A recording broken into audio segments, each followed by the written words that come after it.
Hola a todas y todos, bienvenidos a este nuevo vídeo. En esta ocasión vamos a aprender qué es el rango de una matriz y además una de las diferentes maneras que tenemos de poder calcularlo. ¿Bien? Vale, antes de comenzar directamente con lo que es el rango de una matriz, debemos de saber o entender qué significa ser combinación lineal de, ¿vale? Es decir, vamos a imaginar que tenemos una matriz y queremos ver si hay combinaciones lineales dentro de esa matriz. ¿Bien? Vale, ¿qué es una combinación lineal? Bueno, pues se dice que una fila sale de combinar linealmente otras filas si la primera la puedo obtener sumando las otras dos a las cuales se les ha multiplicado por algún escalar, es decir, por algún número previamente, ¿vale? Esta es la manera oral de decirlo, que es bastante compleja de entender, matemáticamente se expresa de forma mucho más sencilla, ¿vale? Y seguramente a través de un ejemplo se vea todavía mucho más claro. Entonces lo que voy a hacer es utilizar directamente un ejemplo para ver si logramos entenderlo, ¿vale? A la primera. Venga, vamos a intentarlo. Bien, imaginar que tenemos esta matriz que aparece aquí en pantalla ahora, que es una matriz cuadrada de dimensión 3×3. Entonces quiero ver si hay alguna columna o alguna fila que sea combinación lineal de las otras o de otra, ¿vale? Bien, en este caso voy a desvelaros yo el misterio y fijaros bien en que si yo cojo la tercera columna, ¿vale? La formada por el 4, 3 y 2, esta que tenéis aquí, puedo obtenerla sumando, en este caso, las dos columnas anteriores, la número 1 y la número 2. Bien, es decir, esa tercera columna, 4, 3, 2, puedo obtenerla, repito, multiplicando por 1 cada una de las dos columnas anteriores, ¿lo veis? Y sumándolas, ¿vale? Es decir, a través de una combinación lineal. Esto es una combinación lineal, ¿vale? Una columna multiplicada por un número, otra columna multiplicada por otro número y ambas sumadas. ¿Bien?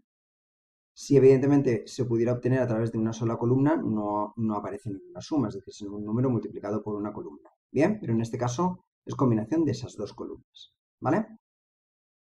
De la primera y de la tercera. Vale. Vamos a ver otro ejemplo. ¿De acuerdo? Bien, imaginar ahora que tenéis esta otra matriz, ¿vale? Que vuelve a ser 3×3, ¿vale? Vamos a coger primero ejemplos más sencillos y de dimensiones usuales para no complicar mucho. Bien, existe la pregunta, ¿algún tipo de combinación lineal entre las filas o las columnas? Es decir, ¿alguna columna o alguna fila se puede obtener a partir de una o de otras dos columnas o filas? Vamos a verlo. En este caso, nuevamente, si cogemos ahora la columna número 2, nos fijamos que podemos sacarla a partir de la primera y de la tercera. ¿Cómo? Pues de esta manera. Si yo cojo y multiplico por 1 la primera columna y le sumo luego la tercera columna multiplicada por 2, esa combinación lineal me da la columna número 2, ¿vale? Fijaros que es 1 por 1 más 2 por menos 1 da menos 1. 1 por 0 más 2 por 1, perdón, da 2.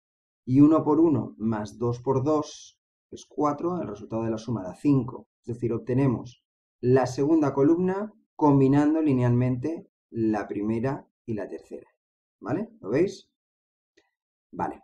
Se dice entonces, en este tipo de situaciones, que la segunda columna, la que hemos marcado en lila, depende linealmente de la primera y la tercera, ¿vale?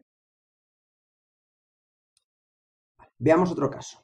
Otra nueva matriz, 3×3. ¿Apreciamos aquí o alguien aprecia algún tipo de combinación lineal? ¿Alguna dependencia de una fila o columna con respecto a las otras? Vamos a verlo. ¿Bien? Fijaros. En este caso la relación es más sencilla. Mirad. Si yo cojo y observo la tercera fila, en este caso, me doy cuenta que puedo obtenerla fácilmente multiplicando por menos 2 la primera. ¿Vale? ¿Qué quiere esto decir? Utilizando el lenguaje que hemos estado comentando anteriormente, pues que la tercera fila, en este caso, depende linealmente de la primera. ¿Vale? Pero no solo esto en el ejemplo que os he puesto, porque si nos damos cuenta, la primera fila en este caso depende también de la segunda fila. ¿Por qué? Porque puedo obtenerla, la primera la puedo obtener multiplicando por menos 2 la segunda fila, ¿vale? Por lo tanto, la primera fila en este caso depende linealmente de la segunda fila. ¿Bien? Conclusión. En este ejemplo de aquí decimos que la tercera depende linealmente de la primera y la primera depende linealmente de la segunda. ¿Vale? Bueno. Vamos ahora a ver qué es el rango de una matriz. El rango de una matriz o característica es el número de filas o columnas que tenga y sean linealmente independientes, ¿vale? Es decir, que no dependan de otras. Vamos a ver un caso, ¿bien? El primer ejemplo que os he puesto al inicio del vídeo, ¿vale? Esta matriz 3×3, donde habíamos visto fácilmente que la columna 3 la podía obtener sumando las dos primeras columnas multiplicadas por un 1, ¿no? Entonces habíamos dicho que la tercera columna dependía linealmente, en este caso depende linealmente de la primera y de la segunda columna. ¿Qué quiere esto decir? Pues que esa tercera columna es dependiente y por lo tanto no me interesa para el rango, porque recuerdo que el rango de una matriz son las filas o columnas independientes. Entonces, esta es dependiente, la tercera columna hemos visto que es dependiente de las dos primeras, por lo tanto, no me interesa para el rango. ¿De acuerdo? ¿Qué es lo que tengo que preguntarme ahora? Si entre las dos columnas que quedan, ¿vale? Para averiguar el rango, si entre esas dos columnas hay alguna que dependa de la otra. Es decir, en este caso, ¿existe algún número, por ejemplo, que al multiplicarlo por la segunda columna me dé la primera, por ejemplo? No, en este caso no voy a encontrar un número de esas características.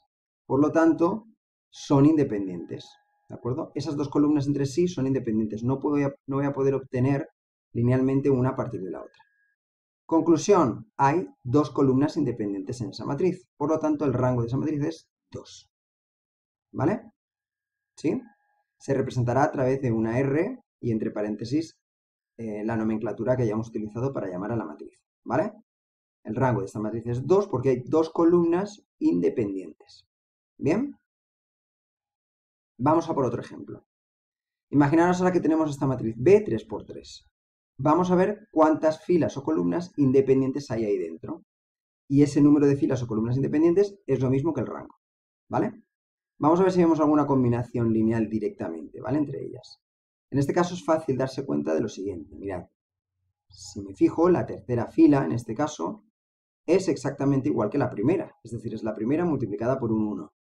Por lo tanto, ¿qué ocurre? Que la tercera fila, la que está marcada en lila, depende de la primera fila, que es la que está marcada en azul. ¿De acuerdo? ¿Qué quiere esto decir? Que como depende de la primera, pues la tercera no me interesa para el rango, ¿vale? Porque es dependiente de las otras.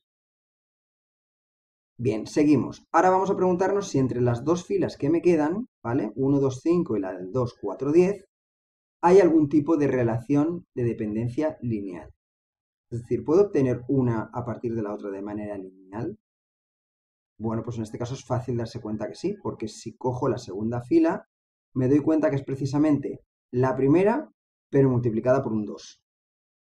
Por lo tanto, depende linealmente la segunda fila de la primera. Es decir, la segunda es dependiente de la primera. La elimino porque solo me interesan las independientes para el rango.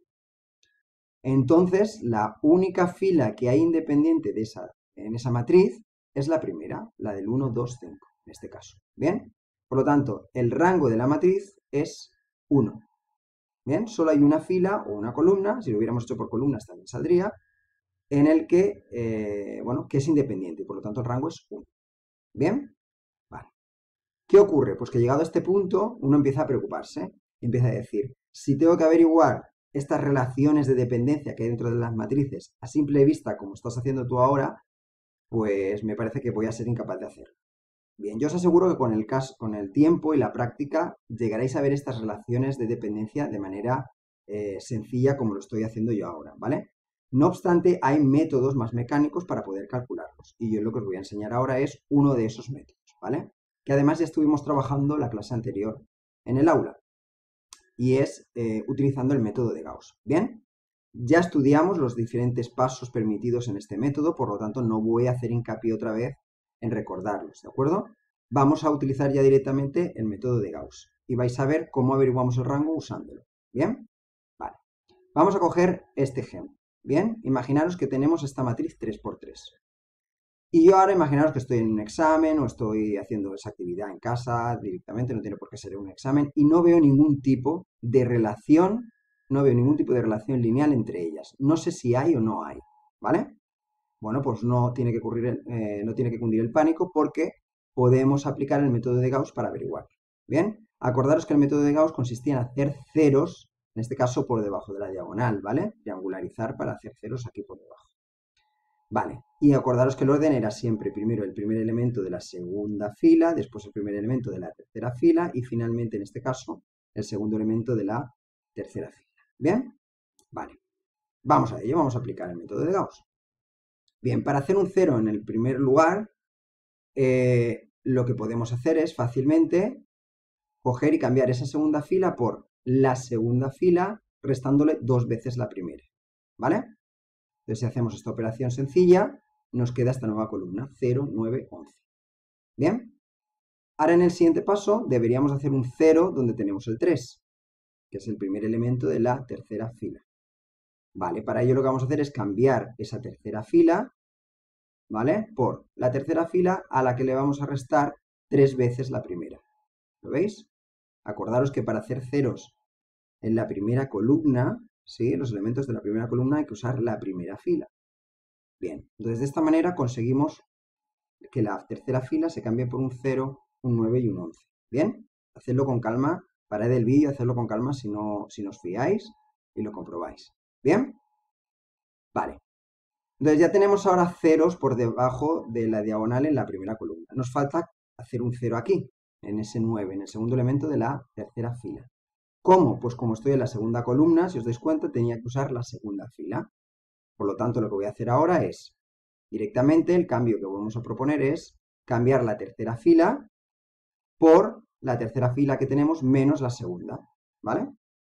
¿Qué ocurre en este caso? Que cuando yo hago la resta, me queda 0, 0 y 0. ¿Bien? Ahora ya sí que tenemos terminado el proceso de Gauss. Bien, ya hemos hecho ceros por debajo de la diagonal principal, ¿vale? Y hemos escalonado la matriz. Vale, pues una vez ya tenemos hecho eso, ya podemos ver directamente cuál es el rango de la matriz, ¿vale? El rango de la matriz, es decir, el número de filas o columnas que esa matriz tiene, que son linealmente independientes, coincide con las filas, en este caso, que no son completamente cero, ¿vale? No son nulas. ¿Cuántas filas hay aquí que no tengamos llenas de ceros completamente? Pues tenemos solamente 2, ¿vale? La primera y la segunda. Por lo tanto, el rango de esta matriz es 2. ¿Bien? Entonces, si alguna vez no vemos el rango de manera directa, como he estado haciendo yo anteriormente, la manera más segura, o al menos una de ellas, de las que vamos a estudiar, es coger, hacer o aplicar el método de Gauss, y cuando ya hemos acabado de aplicar el método de Gauss, cuento cuántas filas tengo que no están llenas completamente de cero. Entonces, ese número de columnas o de filas, en este caso filas estamos hablando, sería el rango de la matriz. ¿Queda claro? Bueno, ver el vídeo las veces que necesitéis. No os agobiéis. Esto ya os digo de antemano que el rango es una de las cosas que más suele costar, ¿vale? Pero por eso vamos a practicarlo muchísimo en clase hasta que lo controléis a la perfección. Ya os aseguro que es de lo más complicadito que vamos a ver en este tema. Entonces, una vez lo controléis, el resto va a ser pan comido. Así que nada, mucho ánimo, revisar, como os he dicho, el vídeo las veces que sea necesario y el próximo día en clase resolvemos todas las dudas que sean necesarias y trabajaremos y haremos todos los ejemplos que sean necesarios hasta que quede todo bien clarito. ¿De acuerdo? Pues nada, nos vemos en el próximo vídeo. Hasta luego.